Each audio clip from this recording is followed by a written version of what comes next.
आपके सुरक्षित भविष्य का सच्चा साथी। आंध्रा बैंक और कॉरपोरेशन बैंक अब हैं यूनियन बैंक ऑफ इंडिया।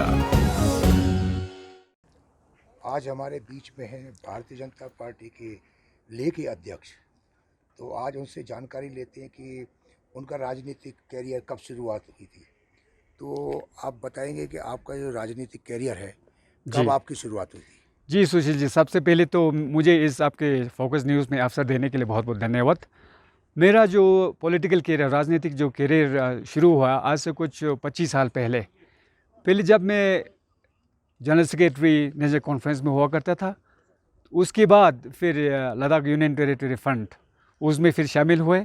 तब से लेकर आज तक फिर भारतीय जनता पार्टी जब से लद्दाख में इनका पार्टी हमारा बना है तब से मैं फिर जनरल सेक्रेटरी के तौर पर काफ़ी सालों तक कार्यरत रहा हूँ। तो आज मेरा सौभाग्य है, मुझे इस लायक समझा जो हमारा राष्ट्रीय जो हमारा अध्यक्ष है JP नड्डा जी और हमारा अशोक कौल जी जो स्टेट जनरल सेक्रेटरी ऑर्गेनाइजेशन है, और हमारा जो डायनेमिक हमारा यंग लीडर MP साहब है, और मेरे जो कार्यकर्ता जो हमारे एग्जीक्यूटिव से हमारे सीनियर्स है, उन्होंने मुझे इस योग्य समझा और मुझे इस पद पर कार्यरत होने के लिए आमंत्रित किया गया था। मैं सबको मैं इसके लिए धन्यवाद देना चाहूँगा। आपको ये नई जिम्मेदारी दी गई है, तो इस जिम्मेदारी को आप कैसे निभाएंगे? जी सुशील जी, अब लद्दाख में जो अब पूरा राजनीति का एक दौर चल पड़ा है, उसमें जो भारतीय जनता पार्टी का जो उसका भूमिका है, तो ये एक सुनहरे अक्षरों में लिखे जाने वाले अभी युग आया है। तो मैं चाहूँगा कि मेरे अध्यक्षता में मैं सबको साथ लेके चलूँ। बड़े से हमारे बड़े बड़े नेता हैं, बड़े हमारे जो छत्रछाया जो हमें हमेशा देते आए हैं, तो उनके मार्गदर्शक से और हमारे MP के मार्गदर्शक से और हमारे जितने भी सीनियर जो मेरे से पहले जो अध्यक्ष रह चुके हैं, उनके सारे सलाह मशवरा से उनसे थोड़ा हमारे पूरा सजेशन लेके मैं सबको साथ लेके मैं चलने का मैं पूर्ण अभ्यास करूँगा, पूर्ण मैंने कार्यरत मैं कोशिश करूँगा अवश्य ही। अभी क्योंकि आप अध्यक्ष बने और UT का चुनाव भी करीब आ चुका है जी, तो इस चुनाव को लेके आप किस तरह की तैयारी आप लोग कर रहे हैं? जी सुशील जी, आगामी काफ़ी महीनों से भारतीय जनता पार्टी का जो रुख आगामी जो आने वाले लद्दाख ऑटोनोमस हिल डेवलपमेंट काउंसिल के जो छठा जो इलेक्शन होने जा रहा है, उसको मद्देनज़र रखते हुए काफ़ी हमारे कार्यकर्ता बड़े से लेकर छोटे तक हर एक गांव में हर एक लोगों से मिलने का प्रयत्न कर रहा है। हमारा कोशिश जारी है, तब से जारी है, और अब तक आने वाले जो जब तक इलेक्शन नहीं होगा तब तक हमारा ये कार्य हमारा ये मिशन जो है चलता रहेगा। तो इस तरह हमारा सारा जो बूथ लेवल तक और ज़िला स्तर पे बूथ लेवल और फिर संगठन लेवल तक और कार्यालय में जो भी कुछ तैयारी चल रहा है वो सराहनीय है। मैं बहुत बहुत धन्यवाद देना चाहता हूँ अपने कार्यकर्ताओं को, जिस तरह वो अपना रुचि दिखा रहा है जो इस इलेक्शन को लेके। देखा गया है कि अभी जो चुनाव है इसमें जो दूसरी पार्टियां हैं, चाहे कांग्रेस हो चाहे बीजेपी में सब शामिल हो रहे हैं जी, PDP हो, और इस तरह से जो एक दो भगदौड़ मची हुई है कि सारे लोग BJP में ही आना चाहते हैं।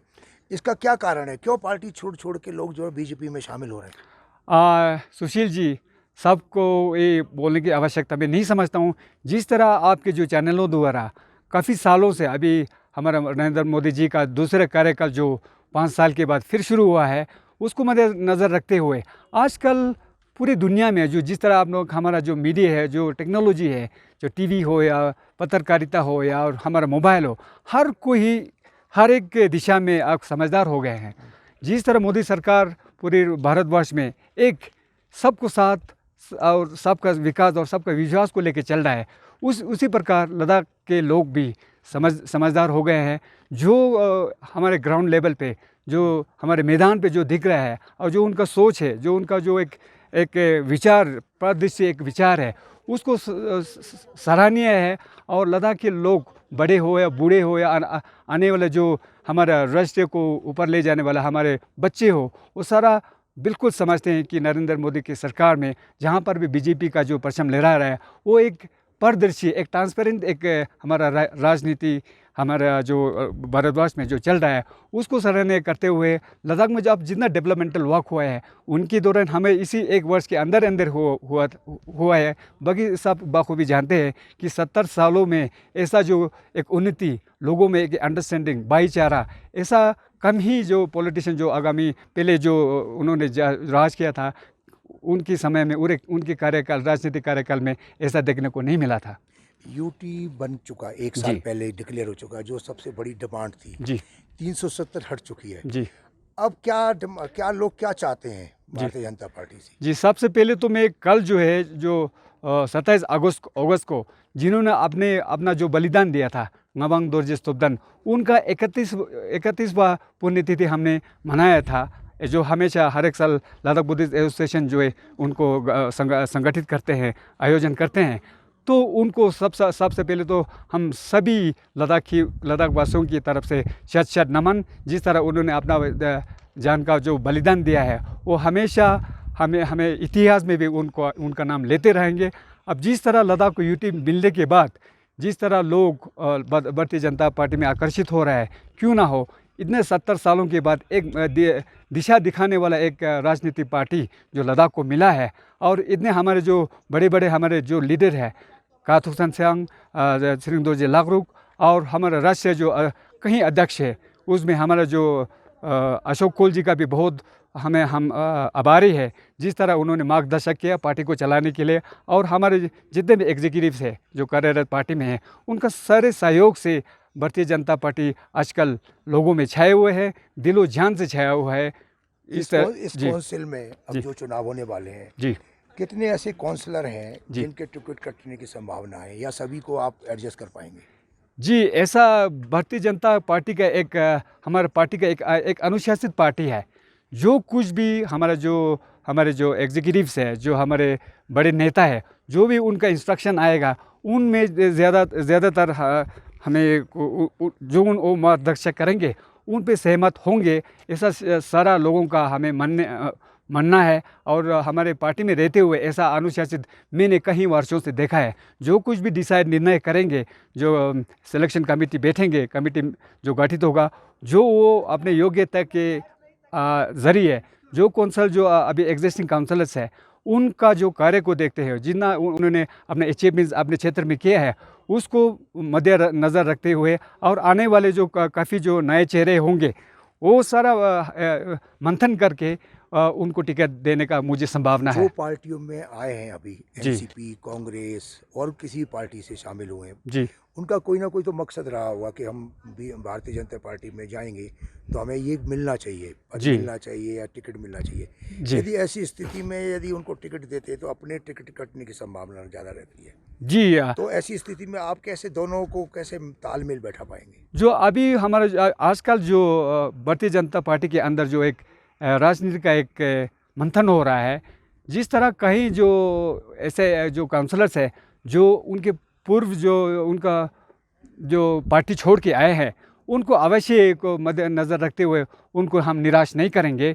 जिस तरह उन्होंने काफ़ी सालों से जो अपने विपक्ष में बैठते हुए भी लद्दाख के लोगों का सेवा किया है, अभी खुशी की बात है, हमारे भाग्य है वो भी लद्दाख के भारतीय जनता पार्टी में जो दिलो जान से जो एक ट्रांसपेरेंसी के साथ, बिना एक उम्मीद के साथ वो हमारे भारतीय जनता पार्टी में शामिल हुए हैं। हम भी चाहेंगे कि उनको सम्मान दें और उनका जो योग्यता है उनके अनुसार उनको भी आगामी आने वाले जो हिल काउंसिल का जो इलेक्शन है उनको भी कहीं न कहीं स्थानांतरित करें। इस चुनाव में महिलाओं की क्या भूमिका होने वाली है? जी, क्या मान के चलें कि जो 33% उनकी हिस्सेदारी है जी, पार्टी में, जी, क्या उनको मिलेगी इस बार? जी, सुशील जी, अब मोदी सरकार जब से बनी है तो महिलाओं का जो नारी शक्ति का सम्मान किया है, उनका अपमान नहीं किया है। वो उनका जो कहना है कि भारतवर्ष जब एक नारी का एक शक्ति जो है ना, एक परिवार चलाने में या देश को चलाने में एक अगम जो अपना एक स्थान रखता है, तो लद्दाखी लोग भी हम नारी शक्ति को सदियों से सम्मान करते हुए आए हैं। हम भी नहीं बोलेंगे कि आगामी जो भी पंचायत हमारा जो पंचायती राज है उनको भी 33% जो आरक्षण दिए गए हैं उनको मद्देनज़र रखते हुए उसके बैलेंस को ना बिगाड़ते हुए आगामी आने वाले काउंसिल में भी हम चाहेंगे कि रिमोट क्षेत्र के जो दूर जो गांव में जो बसने वाले जो एजुकेटेड जो डायनेमिक जो हमें लड़की जो हम उनको स्थान देने के लिए भी प्रोत्साहित करेंगे। और अभी जो चुनाव होगा जी, उसमें यदि हार काउंसिल में हार होती है, जीत होती है, जी। उसकी जिम्मेदारी किसकी होगी इस बार? मुझे तो सर्वप्रथम तो मुझे ये लगता है कि आगामी जो चुनाव में भारतीय जनता पार्टी का जो एक हमारा एक जो चलन रहा है अभी 5-6 सालों में, तो उनको मद्देनज़र रखते हुए मुझे तो नहीं लगता है कि हमारे भारतीय जनता पार्टी आगामी चुनाव में हारे। मुझे नहीं लगता कि हम हारेंगे। इस बार आप किसको अपना विपक्षी मानते हैं मेन, आम आदमी पार्टी या कांग्रेस को? आप देखिए सुशील जी, अब कांग्रेस का जो राजनीति का जो एक उनका प्लेटफॉर्म है, सारे भारतवर्ष में ऑलमोस्ट लुप्त हो गया है, वेनिश हो गया है। क्यों? इनका बहुत बड़ा कारण हमारे 130 करोड़ लोग जानते हैं क्यों उनका पतन हो रहा है। तो मैं चाहूँगा कि लद्दाख का जो अभी यंग जनरेशन है और हमारे जो बड़े बुज़ुर्ग हैं, उन्होंने बाखूबी देखा है इन 70 सालों में या 50 सालों में कांग्रेस पार्टी ने भारत की उन्नति के लिए, भारत की भाईचारा के लिए क्या किया, उन्होंने लड़वाया है। हमारा जो एक कम्युनल हार्मोनी को उन्होंने एक ठेस पहुंचाया है। तो मुझे नहीं लगता कि वो शायद एक सीट भी जीते। मुझे पूरी उम्मीद है कि भारतीय जनता पार्टी के जो हमारा एक मुहिम है, एक पारदर्शिता, एक हमारा राजनीति जो सिस्टम चलेगा, उसमें हमारा ही एक विजय होगा। तो हम ये मान के चले कि आम आदमी पार्टी यहाँ पर उभर के आएगी। जी, आप सामने हमारा हर एक, जैसे कि एक एग्जांपल रहा है सुशील जी, एक बड़े घर में जो है ना एक स्थापित एक घर होता है, उसमें थोड़ा बहुत नोक जोक होता है, कहा सुनी होता है। अब नया घर में जो नया घर बना है, अब उनको सोसाइटी के साथ मिलने के लिए काफ़ी साल लगेंगे। मैं चाहूँगा कि आज के दिन में आम आदमी पार्टी जो उनका भी अपना योगदान रहेगा, उनका भी एक एजेंडा है, उनको लेकर वो लोग भी मैदान में उतर सकते हैं। तो पार्टी, हम ये मान के चले इस बार पार्टी जीत 100% सुनिश्चित है। हम 100% हाँ, जी जान से सारे कार्यकर्ताओं का एक जिम्मेदारी दिया गया है कि जो जैसे काम करेंगे उसका अपना फल भोगेंगे। हम सारे कार्यकर्ता लगे हैं कि 26 का 26 लद्दाख ऑटोनॉमस हिल डेवलपमेंट काउंसिल का हमारे बीजेपी की झोली में आए और अवश्य ही आएंगे। अब इस बार का जो चुनाव है जी, आप विकास के नाम पर वोट मांगेंगे कि मोदी ब्रांड चलेगा इस बार भी? अब देखिए सुशील जी, मोदी ब्रांड तो पूरे हिंदुस्तान में छाया हुआ है। हम जो एक साल में जो लद्दाख केंद्र शासित बनने के बाद जो प्रगति आज तक नहीं हुआ है, क्या नहीं बना है यहाँ पे, जैसे एक सालों में उन्होंने ऐसा तो कहीं एक प्रदेश में भी उन्होंने एक घोषित नहीं किया है। हम तो बहुत बहुत धन्यवाद, हम मशकूर है मोदी सरकार पे जो एक साल के अंदर हमें क्या नहीं दे। एक तो सबसे बड़ा हमारा मांग यूनियन टेरिटरी केंद्र शासित प्रदेश है, उनके साथ साथ हमें डिग्री कॉलेज, इंजीनियरिंग कॉलेज अभी घोषित हुआ है। अभी चलो सोअरिक्पा है, अभी एयरपोर्ट जो एक लद्दाख ले जो है एक पर्यटक स्थल है, उनका ये परिस्थितियों को मद्देनज़र रखते हुए उन्होंने एयरपोर्ट को एक अंतर्राष्ट्रीय स्तर का एक एयरपोर्ट बनाने का उन्होंने जो अग्रिम जो एक कदम उठाया है वो बिल्कुल सराहनीय है। और काफ़ी जो स्कीमें हैं, जिस तरह नारी शक्ति को बढ़ाना या आम जो पढ़े लिखे जो रोज़गार जो ना जिसको नहीं मिले हैं, उनके लिए कई स्कीमें उन्होंने बनाया और बाखूबी हमारे लोग उसका फ़ायदा उठा रहा है। टूरिज्म यहाँ का मेन वो है जी सब्जेक्ट। जी इस साल टूरिज्म क्योंकि कोरोना वायरस के जी, कारण जो जी। त्रासदी हुई है जी जी तो काफ़ी अफेक्ट हुआ है। इसको कैसे अगले सीजन तक कैसे संभाल पाएंगे हम लोग? मैं चाहूँगा कि जिस तरह पूरा विश्व ये महामारी के आगोश में है, लद्दाख में एक हमारे रीढ़ की हड्डी का जो एक हमारे टूरिज़्म एक ट्रेड है, उस पर बहुत बड़ा असर पड़ा है। मैं चाहूँगा कि भारत सरकार से जिस तरह भी हमारा जो एक कहीं 60 करोड़ रुपये जो वो हमारा लद्दाख के जो आउटपुट है, जो इनकम है, वो बिल्कुल ठप हो गया है। मैं चाहूँगा कि लोग इसमें थोड़ा धैर्य रखें, तो पेशेंट ने अपना काम ले। एक महामारी के चलते हुए भारत सरकार का भी एक नीति होगा, जिस तरह उनको थोड़ा एक उनको इंसेंटिव देने का मैं चाहूँगा कि भारत सरकार से रिक्वेस्ट करूँगा, फाइनेंस मिनिस्टर से, जिस तरह हमारा एक टूरिज़्म फ्रेटर्निटी है उनको थोड़ा सोचने की ज़रूरत है, ताकि लद्दाख जो है एक उभरता हुआ एक टूरिज़्म एक पर्यटक एक स्थल है, उसको आगामी आने वाले वर्षों में ऐसा बार एक धोखा ना खाना पड़े और अपने जो कमाने का ज़रिया है फिर से फले फूले, यही मैं चाहूँगा।